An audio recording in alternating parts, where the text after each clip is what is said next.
Fruit boycott किया। दूसरे सूबों से हमारे खिलाफ आड़तियों ने वीडियो डाली कि मेरा 600 मिलियन फंस गया, मेरा 800 मिलियन फंस गया। बहुत बड़ी बड़ी पैसों की ऑफ़र आई कि ये बाइकआउट ख़त्म करो जल्दी से, हमारा इवेंट, हमारा सीज़न तबाह हो रहा है। सिर्फ इस महीने में तो हम कमाते थे, तुम्हें क्या ज़रूरत पड़ी थी शरारत करने की। मैं तो सीधी सीधी बात करता हूँ कि कल वो दिन आए कि मैं अपने हाथ से इस इदारे को ताला लगाऊँ और वो होगी हमारी कामयाबी। अंकल, मैं उनकी बेटी बात कर रही हूँ फला साहब की, और मेरे पापा तो आपके ड्राइवर हैं, मैं आपकी बहुत बड़ी फ़ैन हूँ। अब उसको कैसे बताएं कि तुम जिसकी फ़ैन हो उसके इदारे में तुम्हारे अब्बा जो एम्बुलेंस ड्राइवर थे वो मार दिए गए।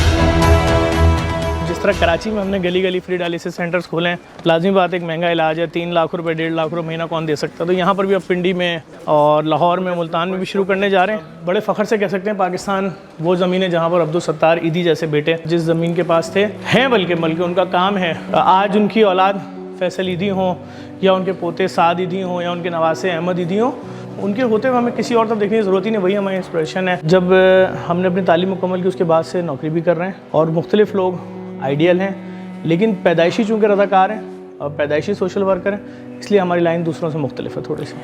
Define JDC in one line. इंसानियत की खिदमत।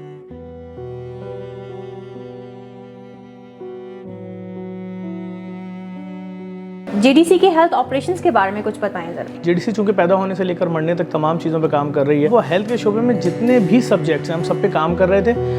चूँकि बहुत महंगे महंगे बिल देने पड़ रहे थे, अच्छा फिर हमने उसके अंदर बहुत सारी चीज़ें देखी कि भाई ये काम अगर हम अपना ज़ाती शुरू कर देते हैं, ये मशीन हम ज़ाती लगा देते हैं तो हमारी कॉस्ट 99% नीचे आ सकती है। तो अब उस तरफ भी हम बढ़ चुके हैं। उसके अंदर मुख्तलिफ बड़े बड़े प्रोजेक्ट्स हैं। कोविड में JDC ने बहुत काम किया और इस बात को दुनिया भी मानती है, इसके बारे में कुछ बताएं। देखिए, कोविड जिस वक्त पहला मरीज़ कह लें या जिस वक्त पहले केसेस पाकिस्तान में सामने आए और जिस तरह दुनिया में हाइप थी और चाइना की वीडियोस लोग देख रहे थे कि जो कोविड के मरीज़ के करीब से भी गुजरेगा मर जाएगा, कोविड का नाम भी जो ज़्यादा सुनेगा, एक हाइप थी ना, खौफ था।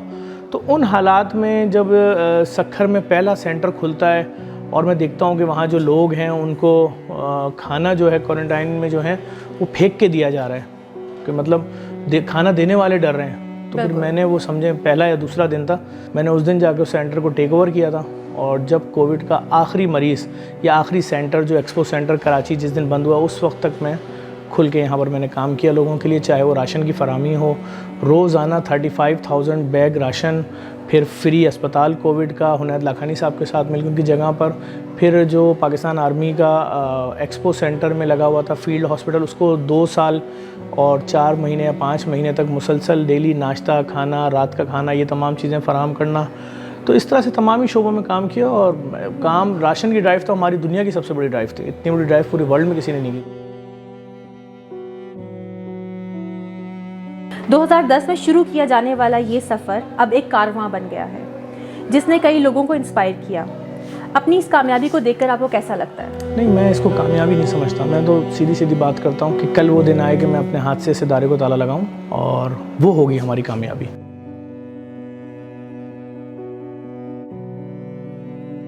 ये बताएं कि आपका बचपन कैसा था? एक तो मैं पैदाइशी रज़ाकार था। रज़ाकार जो होता है वो पैदाइशी ही होता है ऐसा नहीं होता कि जी आपके पास बहुत पैसा है और पूरी ज़िंदगी तो आपने गरीबों से हाथ नहीं मिलाया और मिस्किनों को आपने प्यार से देखा नहीं और यतीमों को धक्के दिए और अचानक एक रात आप उठे सो गए और आपने बोला जी आज से मैं सबसे बड़ी चैरिटी खोल रहा हूँ जी अपने मुल्क में।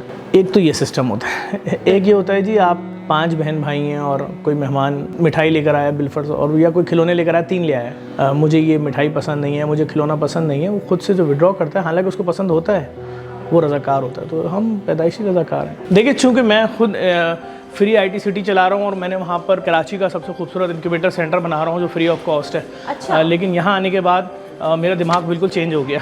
मेरे दिमाग में नहीं था कि इंक्यूबेटर सेंटर में कैफेटेरिया भी होना चाहिए। तो मुझे तो बहुत यूनिक लगा ये जगह और मैं समझता हूँ आइडियल है पाकिस्तान की सबसे ज़्यादा खूबसूरत इंक्यूबेटर सेंटर इसको बोला जा सकता है। अपने बचपन का कोई मज़ेदार किस्सा तो सुनाए सफ़र? मेरे पास तो बहुत सारे किस्से हैं। और बारिश हो रही थी, बहुत छोटे थे हम लोग, तो हमारे एक दोस्त बैठे हुए थे, सब क्या करें, तो हमें याद था एक 2-3 गली पीछे एक घर के अंदर शरीफे जो थे वो काफ़ी बड़े साइज़ के हो गए थे एक साहब के घर में।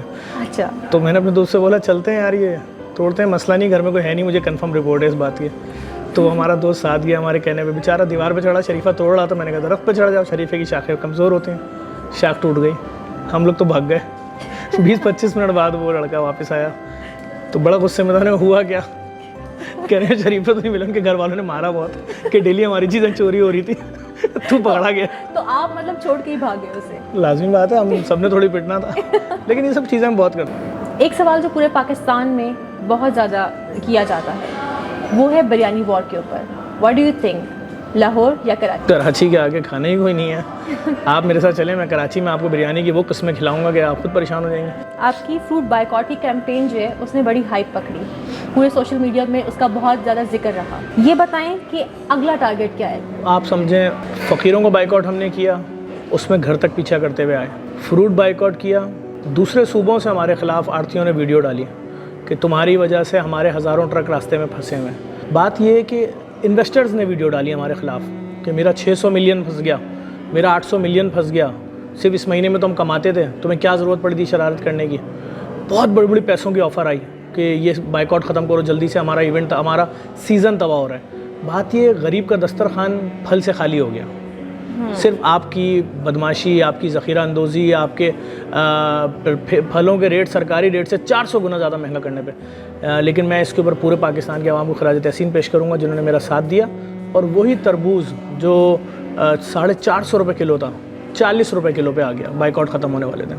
आपने कराची के हालात अपनी ज़िंदगी में तब्दील होते हुए देखे हैं, आपको अभी कराची पुरअमन लगता है या नहीं? देखिए, मैं जब स्कूल में था उस वक्त हम देखते थे किसी चर्च में फायरिंग हो गई, किसी मस्जिद में हो गई। फिर उसके अगले 10 साल बाद हमने देखा जी सियासी बुनियादों पर फ़लाँ ज़बान ये वो लिसानी बुनियादों पर रोज़ाना 10, 12, 14 लोग मर रहे हैं। 2014 के बाद से मैं अगर बात करूं तो मैं समझता हूं बहुत बेहतर हो गए हैं हालात। सेलिब्रिटीज़ फ़ोटोशूट्स के लिए आते हैं या कभी वाकई में किसी ने कोई काम भी किया? मैं खुद बुलाता हूं उनको ज़्यादातर। अच्छा। और जो आते भी हैं खुद, ये उनका एहसान है। लेकिन हमारा काम करने का अंदाज़ थोड़ा चेंज है, मुख्तलिफ है। हम बहुत हार्ड लाइन पे काम करते हैं। अब ज़रा यूथ की तरफ आते हैं क्योंकि हमारा चैनल यूथ को ही टारगेट कर रहा है। ठीक है, इसके बारे में बताएं। हमने सुना आपने कोई सेटअप स्टार्ट किया यूथ के लिए? ठीक है, हमने पाकिस्तान, इंडिया या अगर हम एशिया की बात करें, हमने पहला फ्री IT सिटी बनाया है। उसके अंदर हमने 3.25 लाख बच्चों को, 2,75,000 बच्चों को, मर्द औरत बुज़ुर्ग बच्चों को एडमिशन दिया है।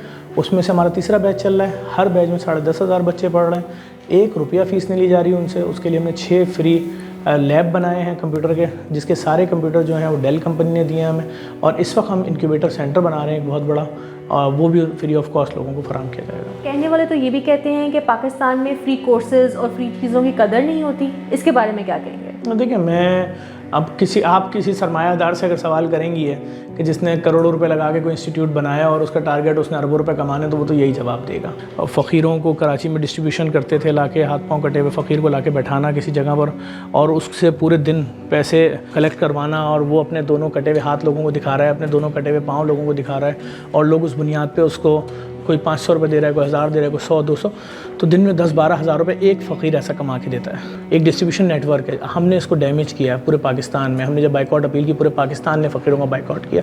आज कराची की रोड, सड़कें, गलियाँ, लाहौर, इस्लामाबाद फ़कीरों से काफ़ी हद तक साफ़ हो चुकी हैं। और ना सिर्फ ये, बल्कि जब फलों के बाइकआउट का ऐलान किया तो उसमें भी वो माफिया जिनके मिलियंस ऑफ डॉलर्स का नुकसान हुआ, जो इन्वेस्ट करते थे हर रमज़ान और उस पर अपना पैसा 300 गुना बढ़ा लेते थे, तो वो मुझे छोड़ेंगे थोड़ी। ज़फ़र, आपने अपनी लाइफ में सबसे टफ़ टाइम क्या देखा? मेरे लिए सबसे टफ़ टाइम जो था कि फ़लाँ एम्बुलेंस पे फायरिंग हुई और आपका ड्राइवर जो है उस वक्त उसकी बॉडी जो है फ़लाँ जगह मूव है। सही सुन ली बात। उसके बाद उसकी HR से उसकी फ़ाइल निकलवाना, उसकी फ़ैमिली को फ़ोन करना, उसकी फ़ैमिली का फ़ोन उठा लेना। हेलो जी, कौन? मैं ज़फ़र बात कर रहा हूँ GDC से। आप कौन? अंकल, मैं उनकी बेटी बात कर रही हूँ फ़लाँ साहब की, और मेरे पापा तो आपके ड्राइवर हैं, मैं आपकी बहुत बड़ी फ़ैन हूँ। अच्छा, फ़ैन है। अब उसको कैसे बताएं कि तुम जिसकी फ़ैन हो उसके इदारे में तुम्हारे अब्बा जो एम्बुलेंस ड्राइवर थे वो मार दिए गए, और जिस गाड़ी पे फायरिंग हुई उस गाड़ी में एक मरीज़ पीछे था और एक अटेंडेंट था पीछे। मरीज़ को छोड़ने जा रहा था अस्पताल। बेटा, अम्मी है? नहीं, अम्मी तो काम पे गई हैं। कोई और है? नहीं। बेटा, अम्मी आए तो बोलो अब्बासी शहीद की मोर्चरी आ जाए। जी अंकल आ जाएंगे, मैं आपकी बहुत बड़ी फ़ैन हूँ जी अंकल। उस बच्ची ने फ़ोन रखा। अब वो बच्ची मालूम कर रही है कि ये मोर्चरी क्या होता है। तो किसी ने मोहल्ले में बताया कि मोर्चरी मुर्दा खाने को बोलते हैं। अब उस मुर्दा खाने पे हम खड़े हैं। 20 मिनट बाद वही बच्ची, उसका रुपट्टा गिर रहा है, नंगे पाँव भागती हुई आ रही है, कहाँ है मेरे पापा? मैं क्या जवाब दूं?